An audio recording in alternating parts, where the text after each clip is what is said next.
I do not believe that any of us have dreams that were not given to us for the purpose of accomplishing those particular dreams.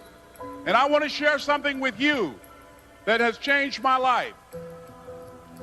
I started out, as was indicated by Jack, it's very humble beginnings.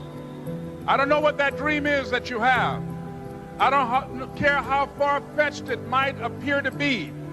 I don't care how disappointing it might have been as you've been working toward that dream. But here's what I know, that that dream that you're holding in your mind, that it's possible.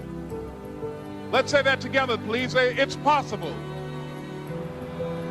See, sometimes we can't say, I can do that.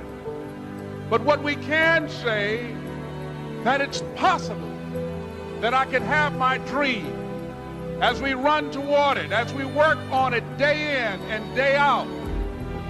No one, ladies and gentlemen, could have convinced me when I started out just over 6 years ago, working on my dream. And I want you to think about whatever your dream is, because I was willing to take a chance. And most people won't do that.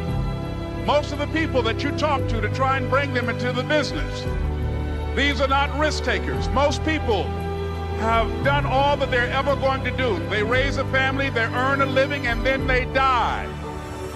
But people who are running toward their dreams, life has a special kind of meaning. And here's what I will share with you, that in the process of working on your dreams, you are going to incur a lot of disappointment, a lot of failure, a lot of pain, a lot of setbacks, a lot of defeats. But in the process of doing that, you will discover some things about yourself that you don't know right now. What you will realize is that you have greatness within you. What you'll realize is that you're more powerful than you can ever begin to imagine. What you will realize is that you are greater than your circumstances, that you don't have to go through life being a victim.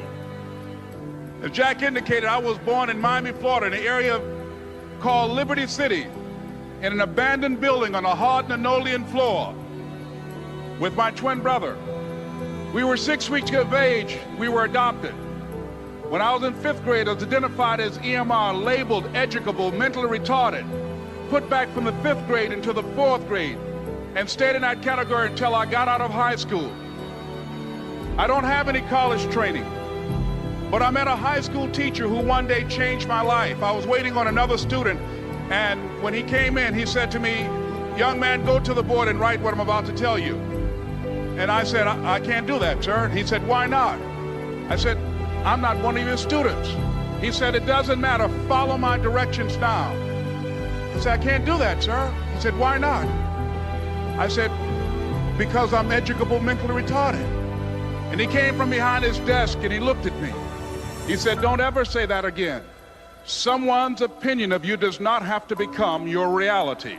And that man, Mr. Leroy Washington, did something for me. He started planting seeds in my mind that enabled me to begin to dream, as Dexter has been doing for you. And ladies and gentlemen, I started working on my dream. And most people don't work on their dreams. Why? For many years I didn't. One is because of fear. The fear of failure. What if things don't work out? And the fear of success. What if they do and I can't handle it? The other thing is that most people, ladies and gentlemen, they get comfortable. They stop growing, they stop working on themselves, they stop stretching, they stop pushing themselves, and they end up becoming very cynical about life, and they throw in the towel on themselves, and on their families, and on their dreams. And the other thing is that most people don't feel worthy. What I'm doing now, I could have been doing years ago. But because I did not have a college education, because I didn't believe in myself, because I allowed other people's opinion of me to control my destiny, I didn't act on my ideas. So I applaud you for your dreaming, for your running toward your dream. I applaud you for believing in yourself, because that's what life is about, stretching and challenging looking for ways that you can begin to improve yourself. And ladies and gentlemen, as a result of stretching out, of acting on my dream, and I don't know what that dream is for you, I can tell you that it's possible. No one could have convinced me that after just over 6 years, I will have my own book entitled Live Your Dreams. Just over 6 years, I would have 5 specials on public television.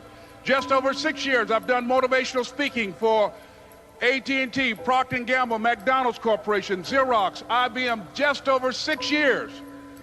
I will now have my own talk show that will premiere on Monday, Labor Day. I'm saying to you, your dream is possible. Your dream is possible.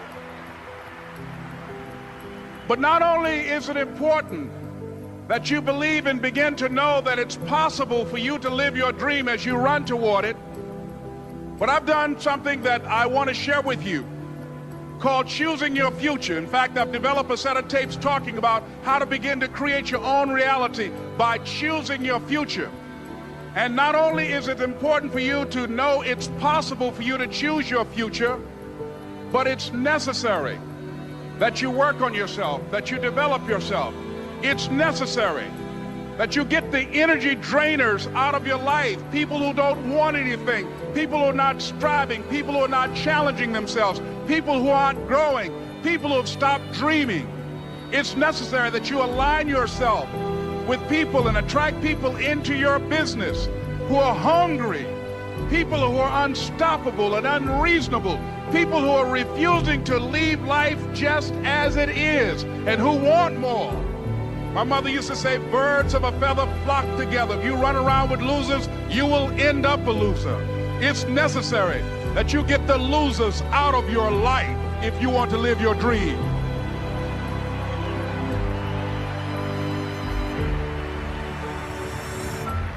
It's necessary to know that everybody won't see it, that everybody won't join you, that everybody won't have the vision.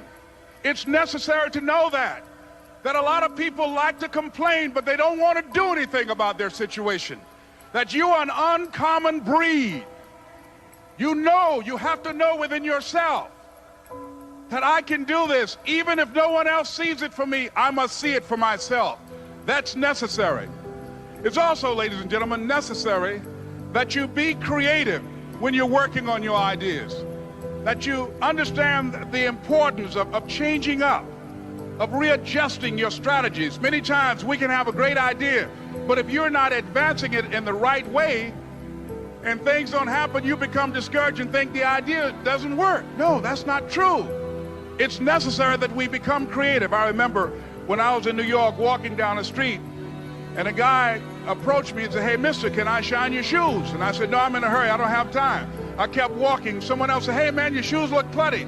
May I shine your shoes?" I said, "No, I don't have time. I'm sorry, I'm busy." And I was walking fast, and many people solicited me for my business. And then finally, a young man stepped in front of me, and he said, "Excuse me." And he started counting, 97, 98, 99, 100. He said, "Sir?" I said, "Yes." He said, "Come here, please." I said, "What is it?" He said, "Today is my birthday. And every year, just to thank God for another year of life, the 100th person who passes my shoe shine stand, I offer them a free shoe shine. Would you give me the honors?" I said, "Why, sure." I got up on the shoe shine stand, George, and I sat there, and he shined my shoes diligently. And when I got down, I looked at them, they were sparkling. And I was walking away, and I said, "Thank you." And I stopped, I said, "Excuse me, but how much do you usually charge?" He said, "Only $2. I said, "I tell you what, today's your birthday. Here's $5, keep the change." He said, "Thank you." As I was walking away, looking in the